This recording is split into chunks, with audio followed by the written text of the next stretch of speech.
Cubes and cube roots. To start off with, I'm going to direct you to another video that I made called Squares and Square Roots. The link for that video is going to be on the top right hand side over here. If you haven't seen that video, go check that out first and then come back and watch this. If you have seen that one, this will make a lot more sense to you.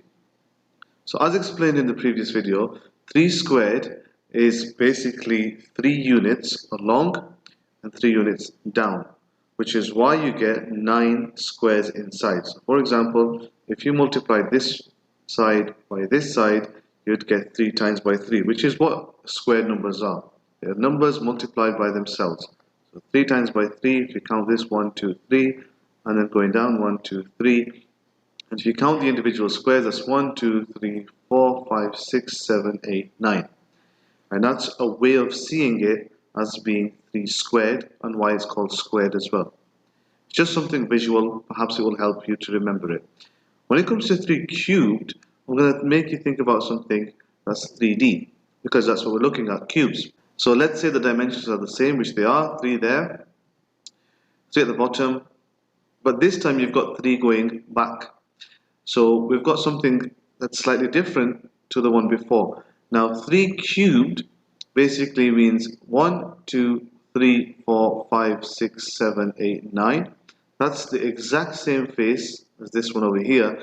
However, it's actually being multiplied by 3 going backwards. We're going into a 3D dimension. So you've got 1 cube here, 2, 3, and you've got 9 now at the front. You multiply that by 3, then you get an answer of 27. So that would mean that 3 cubed is 3 times by 3 times by 3. Okay, so let's have a look at some numbers. So the definition for cube numbers is when you multiply a whole number by itself and then by itself again, you get a cube number. I've already shown you in the previous slide what they look like when written out. So 2 cubed would basically be 2 times by 2 times by 2. 4 cubed would be 4 times by 4 times by 4. 7 cubed, that would be 7 times by 7 times by 7. Now you can work this out. Okay, you just take the first part of there. If you know your squared numbers, it would help. 7 squared is 49. Then that 49 times by 7, if you were to actually do it, would give you an answer of 343.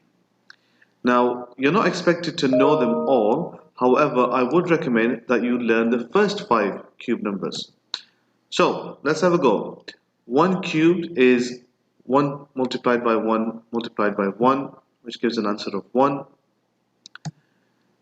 Can you have a go at working out the other 4? So have a go at working out 2 cubed, 3 cubed, 4 cubed, and 5 cubed.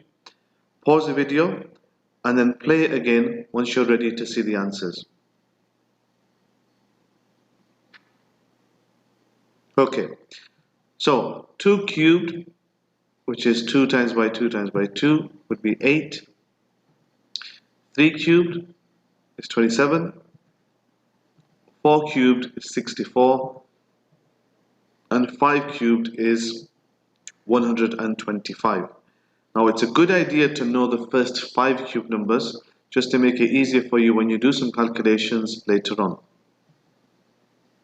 Moving on to cube roots. So cube roots are the opposite of cube numbers. So when you're thinking about it, what you need to ask yourself is what number multiplied by itself and then by itself again gives whatever number is over here. So I'm just going to put a number there, 125. So you're going to check it and think what number multiplied by itself and then by itself again gives 125. Now really and honestly, you just need to know these.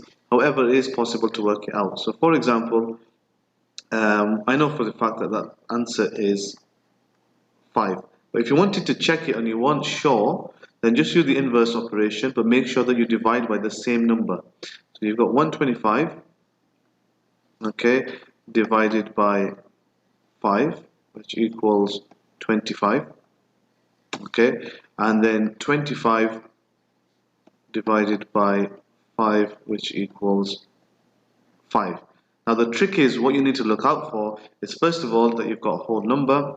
Second thing is that the number is repeated 3 times. First of all, it's there for your answer, one of the divisions, and another one of the divisions. So if you can see, there's 3 lots of 5 there, and it's 5 times by 5 times by 5, which gives you 125. It's just a little trick, perhaps it will help. So this is some time to practice. Have a go at these 4 questions, pause the video, and then play again when you are ready for the answers. So the cube root of 64 is 4. The cube root of 27 is 3. The cube root of 8 is 2. And the cube root of 1 is 1. A question to consider is, can we have negative cube roots?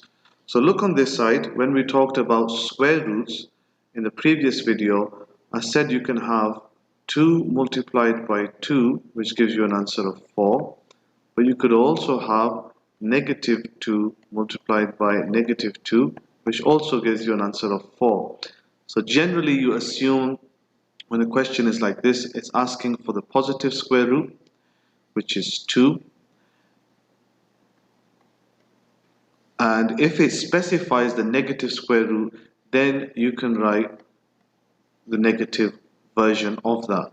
But when it comes to cube roots, does it always work? So let's look at this, for example. I know the cube root of 8 is 2,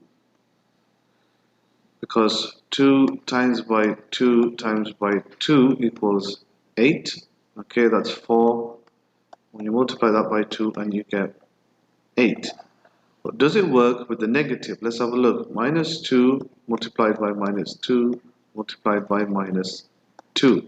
Well, when you multiply these two together, you get positive, which is 4.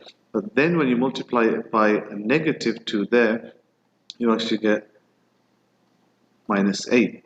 So it doesn't work when it comes to cube roots. I hope this video has been useful to you. If you've got any questions, do drop them in the comments below. If there's any topics that you'd like me to cover, also mention that in the comments below, and I'll try my best to get a video done for you as soon as possible.